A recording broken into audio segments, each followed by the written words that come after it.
নমস্কার, ওঙ্কার বাংলায় আপনাদের সকলকে স্বাগত জানাচ্ছি। এই মুহূর্তে আপনাদের সাথে রয়েছে আমি অপরূপা। চোখ রাখবো অত্যন্ত গুরুত্বপূর্ণ কিছু খবরের দিকে। ধর্মতলায় সাংবাদিকদের ওপর হামলার অন্যতম মূল অভিযুক্ত মোহাম্মদ আফরোজকে অন্ডাল থেকে গ্রেফতার করে পুলিশ। শনিবার বিধানসভায় দাঁড়িয়ে আফরোজের নাম টেনে তৃণমূলকে হুঁশিয়ারি দিয়েছিলেন মুখ্যমন্ত্রী শুভেন্দু অধিকারী। সেদিনের মিছিলকে ঘিরে যে ধুমধুমার কাণ্ড ঘটেছিল তাতে বাম ও সিজেপির কর্মী সমর্থকদের কোনো দায় ছিল না, একথা জানিয়ে মুখ্যমন্ত্রী নিশানা করেছেন উগ্র মৌলবাদীদের। তার কারণও জানিয়েছেন তিনি।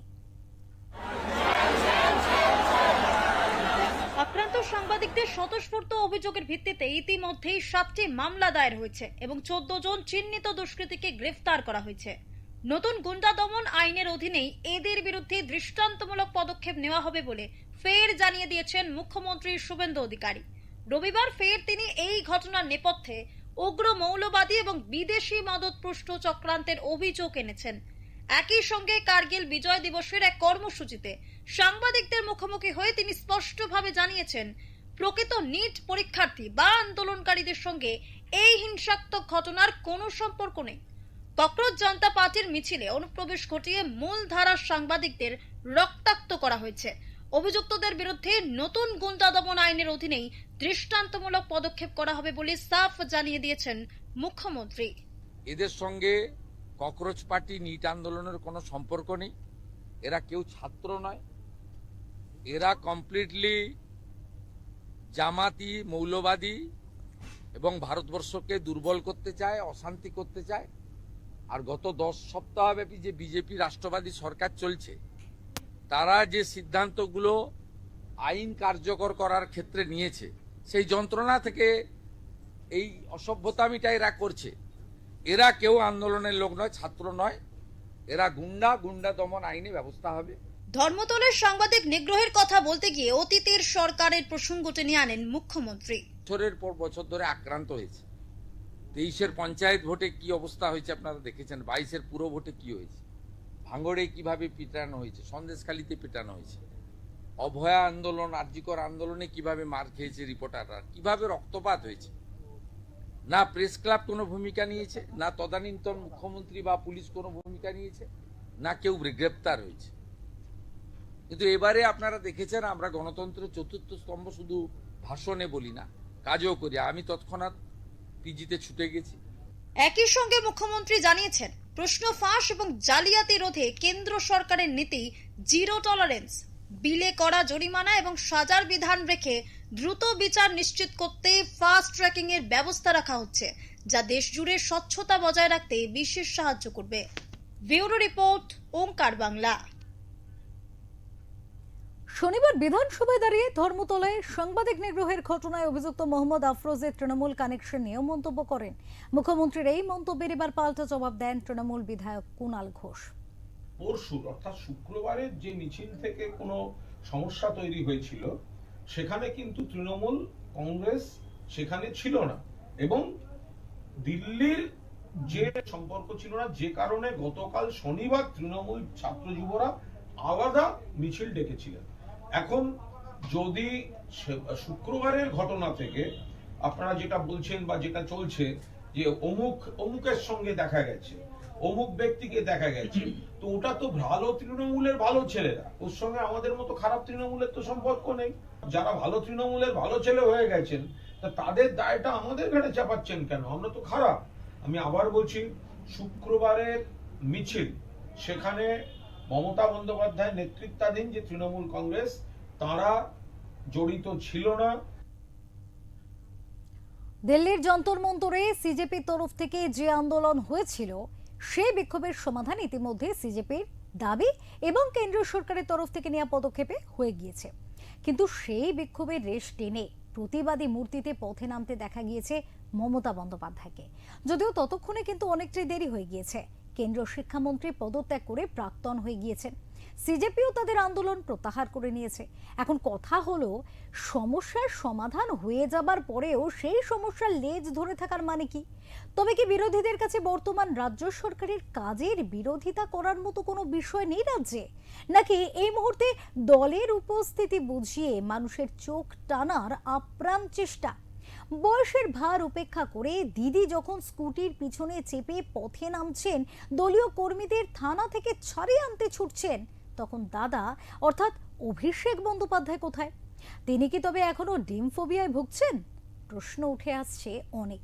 আর এর সার্বিক বিষয় নিয়ে আমরা কথা বলে নেব আমাদের এডিটর ইন চিফ বিপ্লব দাসের সাথে। দাদার কাছে আসবো এবং প্রথমে এই বিষয় নিয়ে প্রশ্ন তুলব যে সিজেপির যে আন্দোলন, সেই আন্দোলন কিন্তু কেন্দ্রীয় সরকারের নেওয়া পদক্ষেপে প্রত্যাহার করে নিয়েছে সিজেপি, কিন্তু তারপরে দেখা গেল মমতা বন্দ্যোপাধ্যায় রাস্তায় নেমে পড়লেন এবং বিনা অনুমতি, প্রশাসনিক অনুমতি ছাড়াই, এবং তারপরে তিনি এই বিষয়টা নিয়ে খানিকটা এগোলেন, তারপরে আবার ব্যাকফুটে পিছিয়ে ফিরে গেলেন তার কালীঘাটের বাড়িতে। এই সার্বিক প্রক্রিয়ায় তিনি কি বলতে চাইলেন, কি বোঝাতে চাইলেন? খুব কি জরুরি ছিল এইভাবে পথে নামা? হ্যাঁ, দেখো অপরূপা, একটা জিনিস যে শনিবার দিন মমতা বন্দ্যোপাধ্যায় পথে নামলেন এবং সোমবার দিন তার দিল্লি যাওয়ার কথা ছিল, সিজেপির এই আন্দোলনে তিনি যোগ দেবেন। কিন্তু একজন দূরদৃষ্টি সম্পন্ন রাজনীতিবিদ, ভারতবর্ষে প্রথম 5 জনের মধ্যে একজন যদি হয় তিনি হচ্ছেন মমতা বন্দ্যোপাধ্যায়। এই 5 জনের মধ্যে 2 বা 3 তিনি থাকবেন। কিন্তু প্রশ্ন হলো, সেই মমতা বন্দ্যোপাধ্যায় কোথাও যেন দূরদর্শিতা, রাজনৈতিক দূরদর্শিতার একটা অভাব প্রকটভাবে ফুটে উঠল গত শনিবার। হুম। প্রথম কথা হলো যে মমতা বন্দ্যোপাধ্যায় বুঝতেই পারলেন না যে দুটি বৈঠক হয়ে গেল, তৃতীয় বৈঠক ছিল ওই বেলা 3টে, 3:30 এরকম একটা সময়ে সিজেপির সঙ্গে কেন্দ্রীয় সরকারের, অর্থাৎ আমি যদি কেন্দ্রীয় সরকার অর্থাৎ এনডিএ সরকার বা বিজেপি সরকারের বৈঠক ছিল। তো সেই বৈঠক হওয়ার কথা, তো 3টে দাবির মধ্যে 2টো দাবি তো প্রথমেই মেনে নিয়েছে। সোনম ওয়াংচুক তিনিও ফলের রস খেয়ে অনশন ভঙ্গ করে দিয়েছেন। বিষয় ছিল একটা, সেটা হচ্ছে যে ধর্মেন্দ্র প্রধানের পদত্যাগ। এরা বলছে না, এরা বলছে হ্যাঁ, পদত্যাগ করলে আন্দোলন উঠে যাবে, পদত্যাগ না করলে উঠবে না। এবং মমতা বন্দ্যোপাধ্যায় সব থেকে বড় জিনিস যে কালীঘাটপন্থী তৃণমূল কংগ্রেস যখন পথে নামছে এবং সেই সময়টা চুজ করা, তার আগের দিন কলকাতায় একটা বড় ঘটনা ঘটে গেছে, যেটা বলা হচ্ছে সিজেপির তরফে মিছিল ডাকা হয়েছিল, সেখানে বামেরা অংশ নিয়ে বামেরা ফ্রন্টে চলে এসছে। এবার 7টি বামফ্রন্টের বিভিন্ন সংগঠন, এসএফআই সহ সকলে ডেকেছে।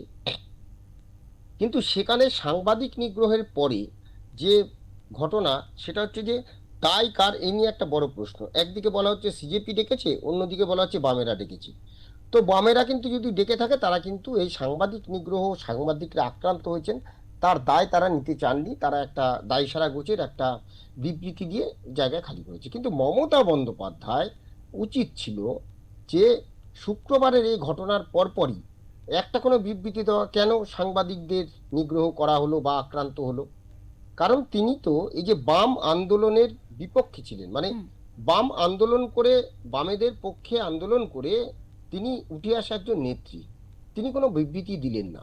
এবং তার থেকে বড় জিনিস হচ্ছে মমতা বন্দ্যোপাধ্যায় যে জায়গাটা চুজ করলেন, কোন জায়গা, পদ্মপুকুর সিআইটি হয়ে মিছিল আসবে, সেই জায়গাটা কোথায়? পদ্মপুকুর সিআইটি এই জায়গাটা কোথায়? যদি দেখা যায় এই জায়গাটা কিন্তু একটা সংখ্যালঘু অধ্যুষিত জায়গা, অর্থাৎ ওই টার্গেট একই। অর্থাৎ বামেদের মতো আজকে যারা সাংবাদিকদের নিগ্রহ করলো, তাদের মধ্যে যাদের নাম সামনে উঠে আসছে তারা কারা? তেমনি মমতা বন্দ্যোপাধ্যায়ের টার্গেট ছিল একটা সম্প্রদায়, অর্থাৎ তৃণমূল কংগ্রেস নয়, মমতা বন্দ্যোপাধ্যায়ের টার্গেট ছিল একটা সম্প্রদায়। এবং জায়গা যে বাছা হয়েছিল সেটা ভুল, তার সঙ্গে সঙ্গে যে সময়টা বাছা হয়েছে সেটাও ভুল। অর্থাৎ মমতা বন্দ্যোপাধ্যায় এই যে তার গত 4 মে তার যে শাসন, ক্ষমতা হারানোর পরে তার যে মতিভ্রম বলা যায়, তার যে রাজনৈতিক কৌশল বলা যায়, তার যে রাজনৈতিক যে একটা দূরদর্শিতা, সেটা কিন্তু প্রকট হয়ে উঠল গত শনিবার এই মানে মিছিল ডাকার মধ্যে দিয়ে। এমন একটা টাইমে মিছিল ডাকলেন যখন কিন্তু প্রাক্তন হয়ে গেছেন কি বলে ধর্মেন্দ্র প্রধান, এবং মিছিল মানে সিজেপির প্রত্যাহারও করে তরফে নিয়েছে। মিটিংয়ে বসে হুম সেখানে অলরেডি তারা ঘোষণা করে দিয়েছে যে তাদের আন্দোলন এখানেই শেষ। আর হুম মমতা বন্দ্যোপাধ্যায় তখন রাস্তা নিচ্ছে। আবার এই মমতা বন্দ্যোপাধ্যায় কিন্তু ওই মিছিলে ছিলেন না। কাকে পাঠিয়েছেন? কিছু কিছু ওই আইটি সেলের কিছু লোকজন ছিল, আর সেখানে ছিল হচ্ছে যে কুণাল ঘোষ এবং ওনাদের যে আরেকজন নেতা বৈশ্বনাথ চট্টোপাধ্যায়। হুম তো তারাই ছিল, ম্যাটাডোরো করে সেই মিছিল হচ্ছিল। কিন্তু প্রশ্ন হলো যে উপাসনা চৌধুরী সঙ্গে ছিলেন। তো এখন প্রশ্ন হলো যে তারপরে যে এই যে মিছিলটা হবে তার কোনো পারমিশন ছিল না। হুম ফলে পারমিশন যখন পুলিশ দেয়নি, তাহলে আদালতে গেছে, আদালতও পারমিশন দেয়নি। আদালত যখন পারমিশন দেয়নি, তখন কিন্তু তাদেরকে গ্রেপ্তার করা হয়। কাকে না? কুণাল ঘোষ, বৈশ্বনাথ চট্টোপাধ্যায় সহ 15 জনকে গ্রেপ্তার করে নিয়ে যায়। তারপর পথে নামলেন মমতা, শো দেখালেন, নাটক দেখালেন। উপাসনা গাড়িতে চড়ে, অর্থাৎ স্কুটিতে চড়ে তিনি কি করলেন? উপাসনা চৌধুরী স্কুটিতে চড়ে তিনি লালবাজারের পথে দৌড়লেন। হুম কিন্তু শেষ পর্যন্ত লালবাজার অবধি কিন্তু তিনি যাননি।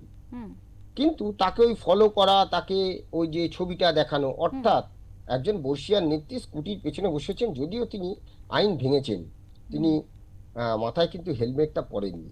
তো এই জায়গা থেকে যদি বলা যায় যে মমতা বন্দ্যোপাধ্যায়ের মনে হয় 4ঠা মের পর থেকে কোথাও একটা রাজনৈতিক দূরদর্শিতার যে একটা কোথাও তার থমকে গেছে, বা কোথাও মানে হুম পুরো জিনিসটা ফোকাস থেকে সরে গেছেন, রাজনীতির ফোকাস থেকে।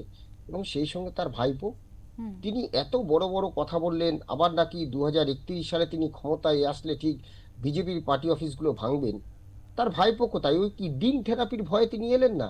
তিনি হ্যাঁ তো আসতে পারতেন, তিনি নামলে বোঝা যেত যে কত লোক রাস্তায় নামে। হুম কেন কুণাল ঘোষ আর বৈশ্বনাথ চট্টোপাধ্যায়কে পাঠানো হলো? এটা কিন্তু সাধারণ তৃণমূল কর্মীদের প্রশ্ন। হুম অপরূপা। দাদা, এখানে আরো একটি বিষয় উঠে আসছে যে এই যে যেমনটা আপনি বললেন যে একজন বর্ষিয়ান তো বটেই, একেবারে দূরদর্শিতা রাখা একজন পোড় খাওয়া রাজনীতিবিদ মমতা বন্দ্যোপাধ্যায়, তিনি এমন একটা ইস্যু নিয়ে পথে নামলেন। প্রথমত তাকে দেখা যাচ্ছিল না পথে নামতে। তারই 21শে জুলাইয়ের মঞ্চে আমরা দেখেছি কল্যাণ বন্দ্যোপাধ্যায় তিনি চিৎকার করে দিদিকে বলেছেন যে পথে নামুন, রাস্তায় নামুন, কোথায় আপনি এবং কোথায় আপনার এমএলএরা, এমপিরা, এই ধরনের একটি বাকবিতণ্ডা আমরা দেখেছি। কিন্তু সেইভাবেও তিনি যখন পথে নামলেন, এমন একটি বিষয় নিয়ে নামলেন যে বিষয়ে ততক্ষণে মিটে গিয়েছে। তাহলে কি কোথাও গিয়ে রাজ্যে বিরোধিতা করার জন্য সরকারের এমন কোনো কাজ তারা পাচ্ছেন না বিরোধীরা, যে বিষয়টাকে নিয়ে তারা হাতিয়ার বানিয়ে বিরোধিতা করবেন? তাহলে কি এটাকে কোথাও গিয়ে যে এই যে বর্তমান সরকার, তাদের পক্ষে কি এটা একটা ইতিবাচক দিক হয়ে যাচ্ছে না? না, ইতিবাচক নয়। 2011 সালে মমতা বন্দ্যোপাধ্যায় যখন 34 বছরের বাম সরকারকে সরিয়ে ক্ষমতায় এসেছিলেন, তিনি প্রতিটা কথায় একটা কথা বলতেন, একদম 10 বছর চুপ থাকবেন, কোনো কথা বলবেন না, বিরোধীদের এই কথাই বলতেন। হুম 15 বছর তিনি যে রাজ্য শাসন করেছেন, তাতে আমরা দেখেছি প্রথম 5 বছর যদি বাদ দেয়, পরের 10 বছর এ রাজ্যের মানুষের যা অবস্থা হয়েছে, মানে বামফ্রন্টের ফেলে যাওয়া চটিতে তিনি পা গলিয়েছেন। এবং তারপরে কয়লা, বালি, গরু থেকে শুরু করে প্রাকৃতিক সম্পদে পরিপূর্ণ এই বাংলাকে তিনি কি বলবো, মানে কোথায় যে পাঠিয়েছেন তো বলার কিছু নেই। এক, দ্বিতীয়ত তোলাবাজি, কাটমানি, সিন্ডিকেট এবং চাকরি চুরি কিছুতেই বাদ দেয়নি। তো মানুষ তাকে সরিয়ে দিয়েছে। এখন প্রশ্ন হচ্ছে, মুখ্যমন্ত্রী থাকাকালীন তিনি যে ভাবে চলতেন, যেভাবে, এইটা এখনো তিনি না ভুলতে পারেননি মনে হচ্ছে। হুম এবং ভুলতে পারেননি বলেই তিনি কোথাও মানে বুঝতেও পারছে না কি করবেন। তো প্রথম যখন 2011 সালে তিনি এসে বলেছিলেন কোনো কথা বলবেন না, 10 বছর কোনো কথা বলবেন না, তো এইখানেও ঠিক তাই। যেভাবে নতুন সরকার শুভেন্দু অধিকারীর নেতৃত্বে কাজ করছে, প্রত্যেকটা দিন যেভাবে কাজ হচ্ছে, বিধানসভার অধিবেশনে প্রত্যেকটা মন্ত্রী তারা বসে জবাবদিহি করছে বিরোধীদের, সে যে বিরোধী হোক, সেটা মমতাপন্থী বিরোধী হোক, বা ওই ঋতব্রপন্থী বা ভালো তৃণমূল বা কংগ্রেস বা আইএসএফ। নওশাদ সিদ্দিকীর আইএসএফ, যারাই হোক, কেউ কিন্তু অস্বীকার করতে পারছে না যে যেভাবে বিধানসভা চলছে, যেভাবে সরকার চলছে এখন পর্যন্ত হুম গত 2 মাস, সেখানে কিন্তু বিরোধিতা করার জায়গা এখনো আসেনি। হুম হ্যাঁ, সরকার চালাতে গেলে নিশ্চয়ই আমরা যখন সরকারের বাইরে বসে সরকারকে দেখব তখন একরকম, কিন্তু যখন সরকারে বসে যিনি সরকার চালাবেন, বা যদি স্বাভাবিকভাবে আমরাও দেখি যে আমরা তো একটা প্রত্যেকের আমাদের পরিবার আছে, তা পরিবারের প্রধান যিনি, যখন তিনি পরিবারের প্রধান হিসেবে পরিবারের সবাইকে সমচোখে দেখতে গিয়ে তাকে কিছু কিছু সিদ্ধান্ত নিতে হয়,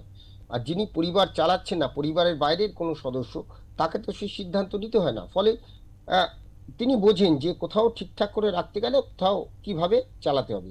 তো সেই জায়গা থেকে শুভেন্দু অধিকারী কিন্তু এখনো পর্যন্ত 2 মাসের কাছাকাছি হয়ে গেছে, এই দিক দিয়ে কিন্তু সফল। তাই বিরোধিতা করার কোনো জায়গা নেই, কিন্তু কেন্দ্রের বিরোধিতা তিনি মমতা বন্দ্যোপাধ্যায় করতেই পারেন, করবেনই। কিন্তু প্রশ্ন হচ্ছে যে এইখানেও আর একটা বড় প্রশ্ন, মমতা বন্দ্যোপাধ্যায় কোন ইস্যুতে তিনি, যদি আমি ধরলাম যে ধর্মেন্দ্র প্রধান ইস্তফা দিলেন না, ধর্মেন্দ্র প্রধান ইস্তফা না দেওয়ায় এই আন্দোলন চলতে থাকলো, আরো আন্দোলনের গভীরতা বাড়তে থাকলো, তাহলে মমতা বন্দ্যোপাধ্যায় সোমবার দিন যেতেন। কোথায় যেতেন? না, দিল্লিতে তিনি যেতেন, তাদের আন্দোলনের পাশে থাকতেন। কিন্তু প্রশ্ন হলো, কোন আন্দোলনে মমতা বন্দ্যোপাধ্যায় যাচ্ছেন? চুরি, কাটমানি, এ তো পশ্চিমবঙ্গে করছেন, তিনি তার বিরুদ্ধে কি ব্যবস্থা নিয়েছেন? হুম তিনি কোন চুরির বিরুদ্ধে যাচ্ছেন? হুম প্রশ্ন ফাঁস। এ রাজ্যে গত 15 বছরে মাধ্যমিক, উচ্চ মাধ্যমিক বা অন্যান্য পরীক্ষার যে প্রশ্ন ফাঁস হয়েছে, হুম বা ইউপিএসসি থেকে শুরু করে যা যা পরীক্ষা এখানে হয়েছে, একটারও কি কোনো স্বচ্ছতা ছিল? প্রাথমিক, উচ্চ প্রাথমিক থেকে শুরু করে শিক্ষক নিয়োগে যা যা পরীক্ষা হয়েছে, কোথাও কি স্বচ্ছতা ছিল? হুম তাহলে তিনি কোন মুখে যাচ্ছিলেন? প্রশ্নটা তো এখানেই। হুম যিনি চুরির বিরুদ্ধে লড়াই করতে যাচ্ছেন, আর তিনি তার রাজ্যে এতদিন ধরে চুরির বিরুদ্ধে কি করেছেন? হুম প্রশ্নটা কিন্তু এখানেই, যে মমতা বন্দ্যোপাধ্যায় কোন মুখে যাবেন, কোথাও একটা প্রাসঙ্গিকতা ফিরে পেতে। অর্থাৎ রাজ্য রাজনীতিতে তো নয়, জাতীয় রাজনীতিতে প্রাসঙ্গিকতা ফিরে পেতে তিনি সেখানে যাচ্ছিলেন। আর জাতীয় রাজনীতির ক্ষেত্রে আমি আবারও বলি, মমতা বন্দ্যোপাধ্যায় যাদের হাত পা ধরে যাচ্ছিলেন, তাদের মধ্যে অন্যতম হচ্ছে কংগ্রেস। সেই কংগ্রেসকে তিনি কি করেছেন এই রাজ্যে? আজকে তিনি রাহুল গান্ধী, সোনিয়া গান্ধীর কাছে যাচ্ছেন, কথা বলছেন, কিন্তু এই রাজ্যের কংগ্রেস নেতারা তাকে ঠাঁই দেবে তো? এই রাজ্যের, মানে আমি ছোট থেকে মাঝারি থেকে বড় স্তরের নেতারা কেউ তো মমতা বন্দ্যোপাধ্যায়ের সাথে সমঝোতা করতে চায় না, কারণ পশ্চিমবঙ্গে কংগ্রেসকে মমতা বন্দ্যোপাধ্যায় শেষ করেছেন, চক্রান্ত করে শেষ করেছেন। তো সেই জায়গা থেকে বলছি যে কংগ্রেস তো তার বিরোধিতা ছিল না, তিনি তো কংগ্রেসের ঘাড়ে চেপে ক্ষমতায় এসেছিলেন। সেই মমতা বন্দ্যোপাধ্যায়কে বিশ্বাসঘাতকভাবে এ রাজ্যের কংগ্রেসীরা, তো সেইখান থেকে বলছি, মমতা বন্দ্যোপাধ্যায় যাচ্ছেন রাহুল গান্ধীর কাছে, মমতা বন্দ্যোপাধ্যায় যাচ্ছেন প্রাসঙ্গিকতা ফিরে পেতে জাতীয় রাজনীতিতে সোনিয়া গান্ধীর কাছে। কিন্তু এই রাহুল গান্ধী বা সোনিয়া গান্ধী, তারা তারা কি এই আন্দোলনে প্রথম থেকে ছিলেনই না। তারা সিজেপির এই আন্দোলনে তো প্রথম থেকে ছিলেনই না। যেদিন ছাত্রদের লাঠি পেটা করা হলো, তারপরে ওই ইস্যু নিয়ে রাহুল গান্ধী অমনি পথে নামলেন, এবং তিনি তার যে সভাপতি, কংগ্রেসের সভাপতি খার্গে, সেই খার্গের জন্মদিন উপলক্ষে তার বাড়িতে গেছিলেন। ওখান থেকে তিনি ঠিক করলেন প্রধানমন্ত্রীর বাড়িতে গিয়ে তিনি ধর্ণা দেবেন। হুম এইটা কোনো একটা দায়িত্বশীল বিরোধী দলনেতার কাজ হতে পারে হুম না। হুম এবং তারপরে আর সেখানে যাচ্ছেন মমতা বন্দ্যোপাধ্যায়। হুম তো হুম প্রশ্নটা এখানেই, যে চুরির বিরুদ্ধে মমতা বন্দ্যোপাধ্যায় যাচ্ছেন দিল্লিতে আন্দোলনে যোগ দিতে। যদি ও সেই মানে কি বলে, এক একটা সময় হয় না যে ভাগ্য সব সময় তাকে সাথ দেয় না, কেমন হলো যে মমতা বন্দ্যোপাধ্যায় নিজেই রাস্তায় নামার আগে সেই আন্দোলন শেষ, হুম আবার দিল্লিও তিনি যেতে পারলেন না। তো একদম। এইখানটাতেই এখন প্রশ্ন, যে কোথাও বোধহয় এই যে আমরা কিছুদিন আগে না, এই বিশ্বকাপ শেষ হয়েছে, হুম বিশ্বকাপে একটা মিম সোশ্যাল মিডিয়ায় ছড়িয়েছে, কি না, হুম এই বছরটা না নীল সাদা পক্ষে খুব খারাপ। হুম অর্থাৎ আর্জেন্টিনার পক্ষেও যেমন খারাপ, তেমন তৃণমূল দিদির পক্ষেও খুব খারাপ। হুম তো একদিকে যেমন ওই বিশ্বকাপও পেল না আর্জেন্টিনা, আর দিদিও ফিরে এলো না, আবার দিদি দিল্লিতে যাবেন, সেটাও হলো না। সত্যি সত্যি বোধহয় এই বছরটা দিদির খুব খারাপই যাচ্ছে। একদম। অপরূপা, অনেক ধন্যবাদ দাদা আমাদের সাথে এই আলোচনায় থাকার জন্য। আমরা এতক্ষণ আলোচনা করলাম যে যেখানে সিজেপির আন্দোলন উঠে গেল, তারপরে সেই আন্দোলনের রেস ধরে পথে নামলেন মমতা বন্দ্যোপাধ্যায়, এবং তিনি যে সার্বিক বিষয় যে সামনে মানুষের রাখলেন, সেটা নিয়ে হয়তো এই মুহূর্তে দাঁড়িয়ে একগুচ্ছ প্রশ্ন ছুড়ে দিচ্ছে মানুষ, কোথায় গেল এত পোর খাওয়া একজন রাজনীতিবিদের দূরদর্শিতা। এ বিষয় নিয়ে আমরা আলোচনা করলাম।